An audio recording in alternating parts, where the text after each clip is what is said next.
J'ai voulu cette semaine rendre hommage à celui qui est pour moi le plus grand, je crois que Lolo est d'accord avec moi. Il aurait fêté ses 75 ans le 28 octobre dernier. Et pour ce faire, on va accueillir dans un instant Jean-Michel Vagelzi. C'est l'ancien secrétaire particulier et meilleur ami de Coluche. Il a plein de révélations à nous faire. On a plein d'images sur Coluche à voir, puisqu'on va revoir la télé de Coluche. Je vous demande d'accueillir Jean-Michel Vagelzi qui est avec nous ce soir. Applaudissements. Merci Jean-Michel. Merci Jean-Michel. Merci Jean-Michel. Merci d'être là. Merci. Merci d'être là, Jean-Michel.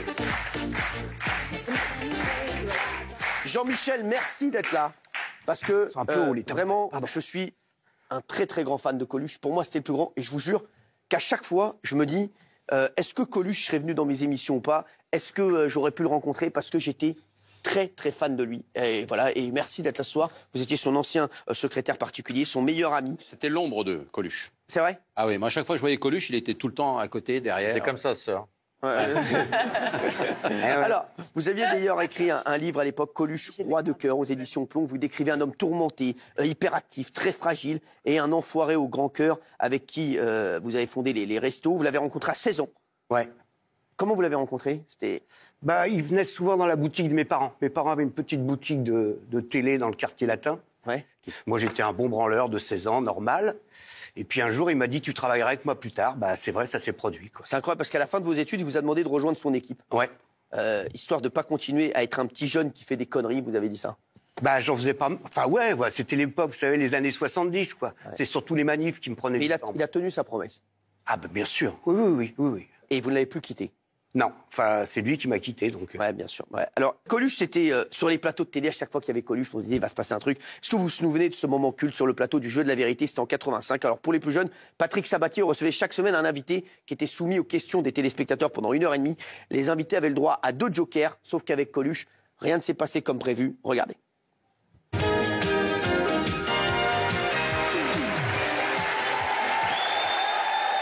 Alors, Coluche, prenez position dans votre fauteuil. Voilà. Alors, allez-y, attention, vous êtes prêts? SVP, je tiens tout de suite à rassurer les téléspectateurs.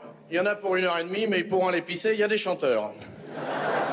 Première question. Bonsoir, Coluche. Oui? Bonsoir, Patrick. Bonsoir. Je suis Daniel Fresneau de Vissou. Je suis secrétaire. Stop!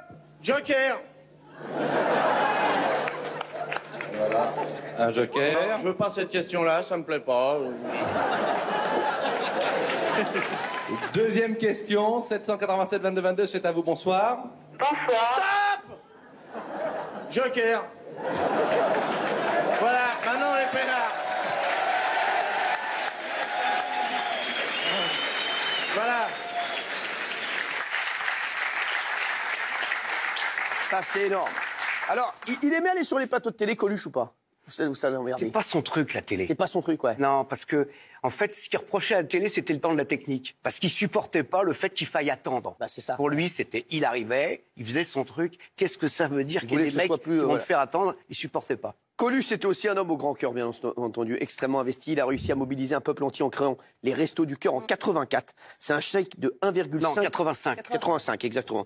85 ? Ouais. Septembre 85. Là, c'est parce que lui, les dates, il est fort. C'est un chèque. Celle-là, je les connais un peu. Bien sûr, ça, heureusement que vous la connaissez. Et 26 janvier 86, le lancement télé. Alors, c'est un chèque de 1,5 million de francs qu'il remet à la... J'ai envie de dire le 3 juillet, je sais même pas pourquoi. Ton anniversaire. Tout le monde a envie de donner des dates, regardez. Les photographes, les journalistes, les fans de Coluche, tous les paparazzi étaient là cet après-midi à Lille pour voir Michel Colucci dans un rôle inattendu. Un Coluche très sérieux qui a ouvert le premier restaurant du cœur avec le président du conseil régional. Son initiative ne peut pas nous laisser indifférents. On voit quand même que les gens ne sont pas délaissés, que les pauvres sont aidés, quoi. Reste Coluche, la locomotive du projet, il est partout, c'est l'abbé Pierre des années 80. Quiconque peut quelque chose pour que cette fin diminue, bravo, il faut le soutenir. Bon, si je suis pas élu ici, ça sera pas de ma faute, hein.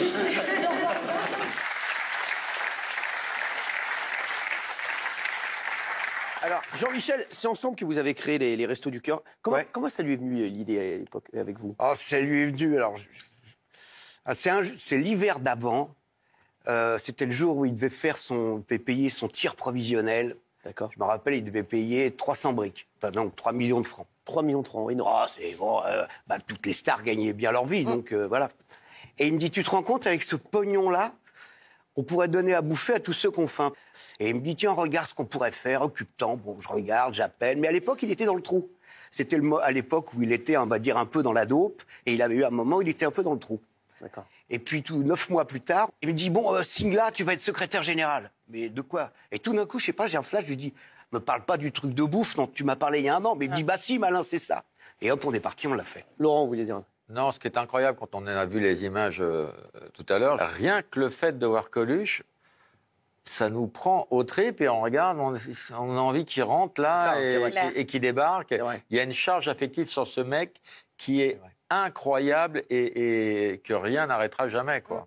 Alors, Coluche, c'était d'abord un génie de l'humour. L'un de ses sketchs les plus incontournables, c'est l'autostoppeur. Je voulais qu'on regarde un extrait ce soir. Regardez. Alors, ça va? Hein? Alors, vous allez être content de votre bagnole? Oui, vous avez raison, faut pas être difficile, hein. Ça doit pas être cher, quoi. Ah, quand même, ça m'emmerde pas, hein. Remarquez, tant qu'ils trouveront les couillons pour la racheter, on pourra rien dire, hein. On entend bien le moteur, là. Non, je dis, c'est un diesel. Dites donc, j'ai regardé à cette vitesse-là, on n'est pas arrivé, hein. Pas comme ça, si on a un accident, on l'aura moins vite, quoi. S'il vient de par là, je le verrai, j'ai le temps de descendre. On est déjà passé, là, non? Ah non? Bah, on va vraiment pas vite, hein.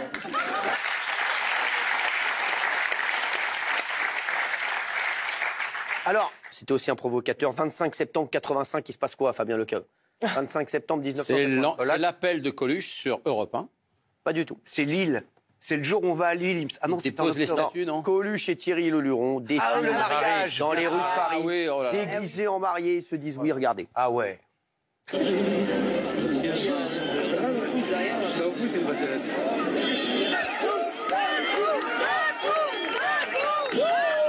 Ah, ma jarretière. Ah, je perds ma jarretière. Regardez, elle est tombée au-dessous du genou. Ah, je peux plus, là. Oh la merde. Je préfère avoir une épouse comme Coluche qui a de la personnalité. Qu'est-ce que vous pensez de l'émoi que provoque votre mariage? Chez les autres? Chez tout le monde. Je les comprends.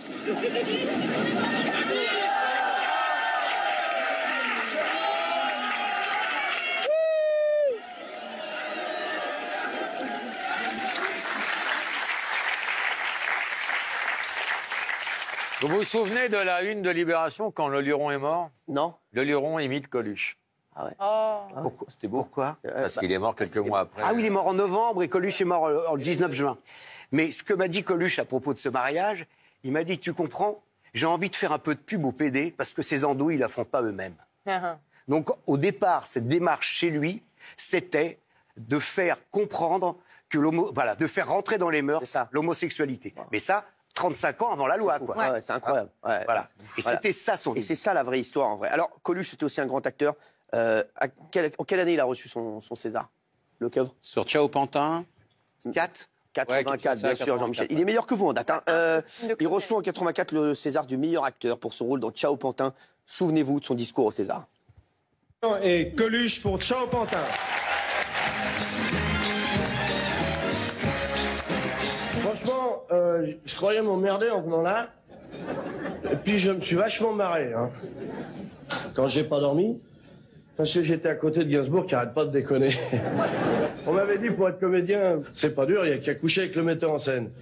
Eh bien franchement, j'ai tout essayé, il y en a quand même qui veulent, mais c'est pas les meilleurs, hein. Coluche, quand il a eu son César, il était fier. Ou il s'en foutait un peu. Il était vachement pudique, comme mec. Ah ouais. Donc, à la limite, quand il pouvait être fier de quelque chose, il avait tendance à dire le contraire. Vous voyez Ah ouais. Donc, voilà, c'est comme quand il parlait des Césars, il disait, ouais, mais enfin, tu sais bien, il y a deux genres de films. Il disait, il y a les films qui font rire et les films qui font chier. Et donc, pour lui, un César, c'est pour les films qui font chier. Enfin, Coluche, il y a tout juste 39 ans, il se lançait dans la course à la présidentielle. Alors, regardez cette interview où il tenait un discours qui reste encore très, très actuel. Regardez. On est dans la merde. C'est-à-dire que moi, personnellement, ça va, j'ai gagné du pognon et je le dis tout le temps et j'en ai rien à foutre, je vais me tirer. Mais pour ceux qui sont obligés de rester, c'est vraiment le bordel. C'est vraiment pas bien. Il y a une pyramide sociale où il y a un mec qui est en haut, tout seul, Giscard, on me dirait il y a du vent en ce moment là-haut. Bon. Parce qu'il y a beaucoup de mecs qui veulent sa place. Et plus on descend, plus on est nombreux. Et quand on arrive en bas, on est vraiment dans la merde. Alors moi, ce que je voudrais, c'est qu'on remue la merde de manière à ce que... C'est donc vraiment une histoire de merde, ma candidature. Je voudrais qu'on remue la merde et que l'odeur monte jusqu'au nez des mecs qui dirigent. Et qu'au lieu d'être tourné vers l'extérieur du pays, ils se tournent un peu vers l'intérieur et qu'ils disent « Qu'est-ce qu'il y a? Qu'est-ce qui se passe? Qu'est-ce qu'ils ont, ceux-là? Ah merde, on leur prend tout leur pognon. Ah oui, il faudrait leur en laisser un peu. » Alors, c'est parti d'une vanne, d'une blague aussi, cette candidature? Ouais, non, c'est au départ parti d'un garçon qui s'appelle Romain Goupil, avec qui il était à Radio Monte-Carlo quelques mois avant, et ils en avaient parlé ensemble. Non, ça a duré 5 jours. Au bout de 5 jours, ils ont été virés parce qu'ils ont dit une connerie sur le pape, je crois. Oui, non, la principauté. Hein, et sur la principauté. Ouais, sur la Ah bon, ils ont attaqué et la religion et les princes. Ça faisait trop. Et donc, c'est parti de là. Ensuite, l'idée, c'était de dire, il me disait... Donc après, c'est à ce moment-là où il me demande de venir son secrétaire pour la campagne avec lui. Et il me dit, tu sais, si je fais 2%, ça va être génial. Le problème, c'est qu'au bout de 15 jours, il y avait déjà 12% dans les sondages, quoi. Et tout d'un coup, la blague, elle nous est revenue à la gueule de façon... parce que les lettres qu'on recevait, c'était pas gai, hein. Pendant sa campagne, il était sous protection policière. Ouais. Je crois que vous avez une drôle d'anecdote à nous raconter. Il paraît que vous achetiez de l'herbe par kilo qu'il s'amusait à les faire porter par les policiers. Par kilo, des pochons comme ça, quoi. Ouais. Ben, disons que la campagne, c'est vrai que c'est quand même une grosse histoire de drogué, quoi. Ah ouais. C'est-à-dire que tous les soirs chez lui, on fumait beaucoup de pétards et les invités fumaient beaucoup de pétards. D'ailleurs, on avait une jeune femme avec une petite machine faisait des pétards pour les invités. On aurait dit des Marlboro, vous voyez. Enfin, faut pas dire les marques. Ouais, ouais. Et donc un jour, on fait les courses, on revient et il y avait toujours 2 policiers qui gardaient. Et c'est vrai que notre jeu, à la con, c'était d'avoir avec les gros paquets, je me souviens au moment de Noël, puis à un moment donné, ils ne pouvaient pas s'empêcher, ils prenaient le paquet d'herbe, ils disaient aux flics, vous pouvez me tenir ça 2 secondes, chercher mes paquets.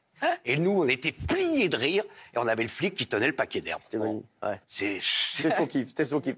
C'était bébête, on était bébête. Bon, on était jeunes aussi. Comment vous avez appris sa disparition? Ah putain, j'étais en train de négocier avec Liebig quelque chose pour les Restos du Cœur qu'on ait créé. J'étais à Paris, je faisais une négociation pour que sur les paquets de soupe, on récupère des sous pour le... Voilà. Et ensuite, j'étais en train de préparer ma moto pour le rejoindre à Cannes. Et alors, donc... Et je vais pour récupérer ma bécane, et à ce moment-là, j'ai une copine que je croise, et je la vois avec une tête défaite. Elle me dit, j'ai de mauvaises nouvelles. Et là, voilà. Puis après... après, j'ai foncé un avion, gna. Jean-Michel, vous avez essayé d'en savoir plus sur sa mort ou pas du tout, sur les circonstances de sa mort? Bien sûr, ma première idée, c'était, comme j'imagine beaucoup de gens, ma première idée, c'était pas possible. Avec ce qu'on venait de faire, les Restos du Cœur, le fait qu'on se battait pour obtenir une loi qui n'était pas jouée, qu'on a eu seulement 2 ans plus tard. Bien sûr, voilà, et je me souviens, donc je me retrouve à la morgue à m'occuper des trucs. Et il y avait Jacques Attali, je me souviens, qui prend un avion spécial, qui était un grand ami, parce que Coluche était très proche du président Mitterrand. Et voilà. Jacques Attali était son conseiller. Et Jacques Attali était son conseiller. Et je me souviens, il arrive, il me dit, de quoi tu as besoin? Il me rappelle cette phrase. Et je lui dis, écoute, première chose, est-ce qu'on peut faire vraiment une enquête sérieuse pour savoir? Parce que là, j'ai des doutes. Ouais. Voilà. Voilà, c'est tout. Mais vous avez votre réponse? La réponse, c'est qu'il y a eu 1 an d'enquête et qu'il a été conclu qu'il y avait eu un accident.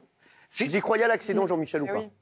Écoutez, c'est pas que j'y crois, je vais prendre les choses à l'envers. Ça fait 33 ans. On est à l'ère d'Internet où quand il y a un mec qui fait un prout, on le sait. Ouais. Bon, là, il n'y a jamais quelqu'un qui, même sur l'oreiller, a raconté un truc. Parce que vous imaginez le commando qu'il fallait pour le flinguer? Il fallait un commando. Et l'organisation. Et l'organisation. Bien sûr. Donc, voilà. Disons que je fais confiance dans la justice de mon pays. Voilà. Lolo, est-ce que vous connaissez le nom du pauvre type, du pauvre camionneur qui a tué sans faire exprès? Bien sûr qu'on le connaît. Bien sûr. Non, c'est quoi? Ardisson. Ah ouais. C'est vrai? Ouais. C'est fou. Bah oui, il est mort en plus, ce monsieur, je crois. Ah ouais. Il vous manque? Vous voyez, je revois les photos, ça fait 33 ans, mais... vous voyez ce que je veux dire? Oui. Voilà. Jean-Michel, je voudrais vous remercier d'avoir été avec nous ce soir. Merci Jean-Michel, merci d'avoir été là. C'est un grand honneur de vous avoir, vraiment. Merci. Ça nous a fait très plaisir.